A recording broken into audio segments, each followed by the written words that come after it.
नमस्कार साथियों, कैसे हैं आप सब लोग। उम्मीद करता हूं आप सब लोग अच्छे होंगे और काफ़ी अच्छी आप लोगों की तैयारी चल रही होगी। तो स्वागत है आपका हमारे यूट्यूब चैनल की एक और वीडियो में। आज की वीडियो में हम बात करेंगे उत्तराखंड सामान्य ज्ञान की, जिसका है आज भाग 47। इसमें हम उत्तराखंड के बहुत ही महत्वपूर्ण सवालों की यहाँ पे प्रैक्टिस सेट के रूप में चर्चा करते हैं, जो कि हमारी आगामी परीक्षाओं के लिए बहुत ही महत्वपूर्ण है, चाहे वह यूके ट्रिपल एससी की परीक्षा हो या फिर यूके पीएससी की परीक्षा हो। तो बहुत ही इंपॉर्टेंट है उत्तराखंडी की सभी परीक्षाओं के लिए, तो वीडियो को अंत तक जरूर देखना। तो चलिए वीडियो को शुरू करते हैं। तो आज की वीडियो का जो पहला सवाल है वह है, सुगंध फसल उत्कृष्टता केंद्र कहाँ पे स्थित है। तो हमें बताना है सुगंध फसल उत्कृष्टता केंद्र कहाँ पे स्थित है। ये बहुत ही इंपॉर्टेंट सवाल है, हाल ही में 2023 में पूछा गया सवाल है, ये यूकेपीएससी द्वारा पूछा गया था। इसके ऑप्शन है ए सैलाकुई, बी पंतनगर, सी गोपेसर और डी उधम सिंह नगर। तो अगर बात करें सुगंध फसल उत्कृष्टता केंद्र की, तो ये स्थित है हमारा सैलाकुई देहरादून में।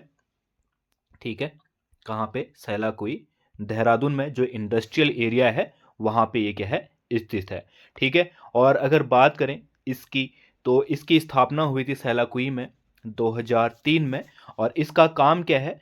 इसका काम है कि सुगंधित पुष्पों की क्या करना, खेती, इस तरीके से खेती करके उनको सुगंधित तेलों को, उनसे क्या बनाना, सुगंधित तेल बनाना, ताकि सुगंधित तेलों में उत्तराखंड की क्या हो, एक अलग पहचान हो। ठीक है, तो मुख्यतः इसका क्या काम है, अलग अलग प्रकार के सुगंधित तेलों का निर्माण करना। ठीक है, अगला सवाल है, शिक्षकों को कंप्यूटर संबंधी विशेष प्रशिक्षण प्रदान करने हेतु माइक्रोसॉफ्ट अकादमी की स्थापना कहाँ की गई है। ठीक है, जो शिक्षक हैं, हाल ही में हर इस जो स्कूल है वहाँ पे कंप्यूटर शिक्षा अनिवार्य हो गई है। ठीक है, तो उन सभी के लिए एक शिक्षकों के लिए प्रशिक्षण भी प्रदान किया गया था, जिसके लिए माइक्रोसॉफ्ट अकादमी की स्थापना की गई थी। और वह कहाँ की गई थी? देहरादून में की गई थी, यानी कि ऑप्शन डी क्या होगा इसका सही होगा। अगला सवाल है, निम्न में से कौन सुमेलित नहीं है। हमें दो फैक्ट दिए गए हैं, हमने बताना है कौन से यहाँ पे सुमेलित नहीं है। ठीक है, पहली लाइन में दिया गया है हमें पत्र और उसके संपादक का नाम, हमने बताना है कि यहाँ पे कौन सा संपादित नहीं है। ठीक है, पहला है सत्य समाचार पत्र और ये इसके संपादक दिया है जयदत्त जोशी। दूसरा है युगवाणी, इसके संपादक हैं प्रेम वल्लभ जोशी। कुमाऊं कुमुद बसंत कुमार जोशी। अल्मोड़ा अखबार बुद्धि वल्लभ पंत। ठीक है, अगर बात करें इन सभी पत्रों की, तो शक्ति जो पत्र था वह अल्मोड़ा से प्रकाशित होता था। और अगर बात करें इस कब प्रकाशित होता था, तो इस चीज को भी आप लोग नोट कीजिएगा, 1918 में इसका संपादन हुआ था और संपादक थे इसके बद्री दत्त पांडे।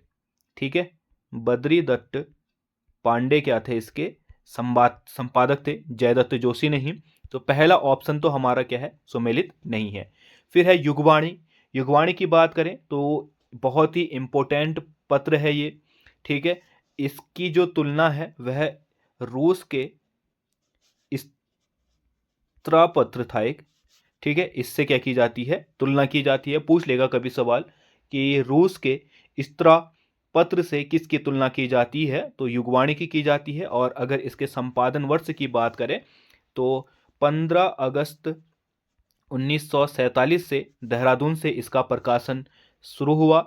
और इसके जो संपादक थे वह थे हमारा भगवती प्रसाद पांत्री। ठीक है, भगवती प्रसाद पांथरी क्या थे, इसके संपादक थे। ठीक है, तो दूसरा ऑप्शन भी हमारा क्या है, गलत है। कुमाऊं कुमुद की बात करें तो कुमाऊं कुमुद 1922 में प्रकाशित हुआ था और बसंत कुमार जोशी इसके क्या थे, संपादक थे। अल्मोड़ा अखबार की बात करें तो अल्मोड़ा अखबार 1871 में उत्तराखंड का, सॉरी, कुमाऊं का सबसे पहला जो है हमारा अखबार था, अल्मोड़ा से इसका संपादन हुआ। और बुद्धि वल्लभ पंत इसके क्या थे, संपादक थे। तो हमारा दो ऑप्शन क्या है, सुमेलित है और ए और बी यहाँ पे क्या है, सुमेलित नहीं है। तो बी ऑप्शन इसका क्या होगा, सही होगा। ए और बी हमारा क्या है, सुमेलित नहीं है, बाकी बी और सी क्या है यहाँ पे सुमेलित है। फिर है अगला सवाल, सैजा कौथिग मेला उत्तराखंड के किस जिले का प्रमुख मेला है। तो हमें एक मेले का नाम दिया गया है, हमने बताना है यह उत्तराखंड के किस जिले का प्रमुख मेला है। इसके ऑप्शन है ए रुद्रप्रयाग, बी बागेश्वर, सी चमोली और डी उत्तरकाशी। ठीक है, अगर सैजा कौथिग की बात करें तो यह ए रुद्रप्रयाग का एक प्रमुख मेला है। तो ऑप्शन ए क्या होगा, चौथे का सही आंसर होगा। अगला सवाल है, गंगाराम खीमदेव नामक दो भाई किस आंदोलन के दौरान शहीद हुए थे। तो देखिए उत्तराखंड में शहीदों की लिस्ट बहुत ही ऊपर है। यहाँ पे जो उत्तराखंड से रिलेटेड अनेक आंदोलन है उसमें उसकी बात करें या भारत की स्वतंत्रता की बात करें तो यहाँ के जो निवासी हैं उन्होंने बहुत ही बढ़ चढ़ कर भाग लिया है और बहुत सारे यहाँ से शहीद भी हुए हैं। ठीक है, तो हमें दो नाम दिए गए हैं, गंगाराम और खीमदेव। हमें बताना है कि इन दोनों का किस आंदोलन से संबंध है और किस आंदोलन में ये लोग शहीद हुए थे। इसके ऑप्शन है ए भारत छोड़ो आंदोलन, बी जो पृथक राज्य आंदोलन, सी स्वाधीनता आंदोलन और डी इनमें से कोई नहीं। अगर बात करें गंगाराम और खेमदेव की तो इनका संबंध है भारत छोड़ो आंदोलन के दौरान। जब ये लोग आंदोलन कर रहे थे तो उत्तराखंड की जो पुलिस थी उन्होंने इन पर क्या कर दी, गोली चला दी। ठीक है, जो जनता थी आंदोलनकारियों पे गोली चला दी और इस कारण उस भीड़ में शामिल गंगाराम और खेमदेव दो भाई क्या हो गए, शहीद हो गए। ठीक है, और अगर बात करें ये घटना कहाँ हुई थी तो ये घटना हुई थी खुमाड़ में। ये चीज भी आप लोग नोट कीजिएगा। ठीक है, फिर है अगला सवाल, किस स्थान में कुमाऊं की जनता ने कुली बेगार ना देने की शपथ ली थी। तो देखिए आप सभी को पता है कि उत्तराखंड में एक जो प्रथा थी वह कौन सी थी, कुली बेगार प्रथा थी, जो कि अंग्रेजों के समय पे यहाँ पे विद्यमान थी, राजाओं के समय से ही, और बहुत ही अपना क्रूर जो है रूप ले चुकी थी। तो उसी के लिए उत्तराखंड के जो लोग हैं उन्होंने खास करके कुमाऊं क्षेत्र के लोगों ने सबसे पहले, वैसे तो उत्तराखंड के हर क्षेत्र में कुली बेगार प्रथा का विरोध चल रहा था, परंतु अगर एक संगठित रूप की बात करें तो संगठित तौर पर उत्तराखंड में कुमाऊं क्षेत्र से एक संगठन बनाया गया। ठीक है, जिसकी अगुवाई की गई बद्री दत्त पांडे द्वारा। ठीक है, बद्री दत्त पांडे ने इनकी क्या थी, अध्यक्षता की थी। और इनकी अध्यक्षता में 14 जनवरी 1921 को बागेश्वर के सरयू नदी के किनारे, ठीक है, क्योंकि बागेश्वर में मेला लगता है उत्तरायणी का, तो उसी उत्तरायणी मेले में, क्योंकि बद्रीदत्त पांडे को पता था कि उत्तरायणी मेले में, क्योंकि बागेश्वर जो है उत्तरायणी मेला उसका बहुत ही महत्व था हमेशा से ही, तो उत्तरायणी में वहाँ पे पूरी जनता आएगी। तो पूरी जनता के सामने उन्होंने, पूरी जनता ने प्रण लिया, प्रतिज्ञा ली कि आज से वो क्या, कुली बेगार नहीं करेंगे। और कुली बेगार के जितने भी रजिस्टर थे उनको सरयू में बहा दिया गया। तो इसकी अध्यक्षता किसने की थी, बद्रीदत्त पांडे ने की थी। और ये स्थान कौन सा था, बागेश्वर, सरयू और गोमती नदी के संगम पर यह घटना हुई थी। ठीक है, और जितने भी रजिस्टर थे उसको सरयू नदी में बहाकर यहां से कुमाऊं क्षेत्र में मुख्यतः कुली बेगार प्रथा का एक स्पष्ट विरोध हो गया। ठीक है, तो इसका कौन सा सही होगा, ए ऑप्शन सही होगा। अगला सवाल है, मालपा क्षेत्र जहां बादल फटने की घटना घटित हुई थी वह क्षेत्र किस जनपद में है। तो मालपा एक बादल फटने की घटना का क्षेत्र है, हमें बताना है कि वह किस जनपद में है। ए पिथौरागढ़, बी चमोली, सी उत्तरकाशी और डी रुद्रप्रयाग। अगर बात करें मालपा त्रासदी की या फिर मालपा बादल फटने की घटना की तो इसका संबंध है पिथौरागढ़ से। पिथौरागढ़ जनपद के, जो पिथौरागढ़ जनपद में ऊपर आदि कैलाश की यात्रा का मार्ग है उसी में एक गांव पड़ता था मालपा।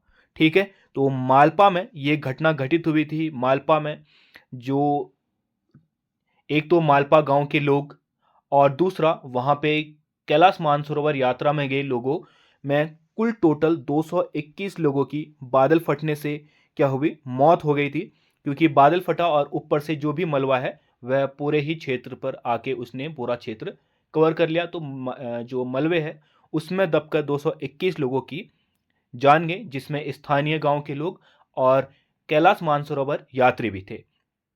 ठीक है, अगर बात करें इस घटना की तो यह घटना घटी थी 18 अगस्त 1998 को। मुख्यतः यह घटना कब हुई थी, सुबह 3 बजे। ठीक है, आप इसको भी नोट कर सकते हैं। 221 लोगों की मौत हुई थी और इसमें एक महत्वपूर्ण जो उल्लेखनीय मौत थी वह थी भारत की नर्तिका प्रोतिमा वेदी की।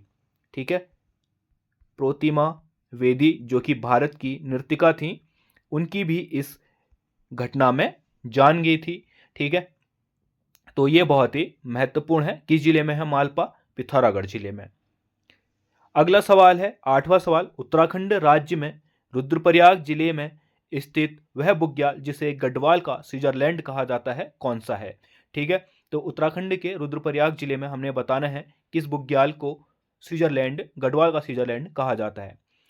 ए है कसनी बुग्याल, बी वर्मी बुग्याल, चोपता बुग्याल और डी वृहद माहेश्वर बुग्याल। ठीक है, तो अगर बात करें गढ़वाल के स्विट्जरलैंड की तो गढ़वाल का स्विट्जरलैंड कहा जाता है चोपता बुग्याल को। ठीक है, रुद्रप्रयाग जनपद में स्थित है, बहुत ही सुंदर है। अभी आप दिसंबर जनवरी में जाओगे तो पूरा एकदम से बर्फ से लद जाता है, ये बहुत ही खूबसूरत। और चोपता बुग्याल के जस्ट ऊपर ही आपको फिर पैदल ट्रैक मिल जाएगा, जहाँ से ट्रैक होता है हमारा तुंगनाथ का। ठीक है, तुंगनाथ जो कि उत्तराखंड ही नहीं पूरे विश्व का सबसे हाइट में सबसे हाइट में स्थित क्या है, शिव मंदिर है। ठीक है, सबसे ज़्यादा ऊंचाई में स्थित है और इसी चोपता बुग्याल से ही उसका रास्ता जाता है। चोपता बुग्याल पड़ता है, पहले चोपता आता है। ठीक है, फिर चोपता के बाद वहाँ से पैदल ट्रैक शुरू हो जाता है तुंगनाथ बाबा का, जो कि कहाँ पे स्थित है, हमारा रुद्रप्रयाग जिले में स्थित है। ठीक है, फिर है अगला सवाल, जोहार घाटी का प्रवेश द्वार किसे कहा जाता है। तो हमें बताना है जोहार घाटी का प्रवेश द्वार किसे कहा जाता है। इसके ऑप्शन है ए मुंशियारी, बी मतकोट, सी डीडीहाट और डी अस्कोट। ठीक है, तो जोहार घाटी जो कि हमारा पिथौरागढ़ क्षेत्र की घाटी है, तो यह इसका द्वार किसे कहा जाता है, मुंशियारी को कहा जाता है, यानी कि ऑप्शन ए क्या होगा यहाँ पे सही होगा। अगला सवाल है, बागेश्वर किन नदियों के संगम पर स्थित है। ठीक है, अभी हमने इस पे बात भी की थी। इसके ऑप्शन है ए सरयू और गोमती, बी सरयू और पूर्वी गंगा, सी सरयू और पनार और डी सरयू और काली। तो बागेश्वर जो है वह दो नदियों के संगम पर स्थित है, सरयू और गोमती, यानी कि ऑप्शन ए क्या होगा सही होगा। बागेश्वर जो कि कुमाऊं का जनपद है। ठीक है, 1997 में ये जनपद बना था और बहुत ही खूबसूरत जनपद है उत्तराखंड का। ठीक है, तो ये किसके नदी के तट पर स्थित है, सरयू और गोमती नदी के तट पर ये पूरा बागेश्वर जो है स्थित है। तो ये क्या थे आज की वीडियो के कुछ महत्वपूर्ण सवाल थे। उम्मीद करता हूँ आपको वीडियो और सवाल पसंद आए होंगे। अगर वीडियो पसंद आई है तो वीडियो को लाइक कर देना, चैनल में नए हो तो चैनल को सब्सक्राइब करके जरूर जाना। हम मिलते हैं अगले वीडियो में, तब तक के लिए बाय।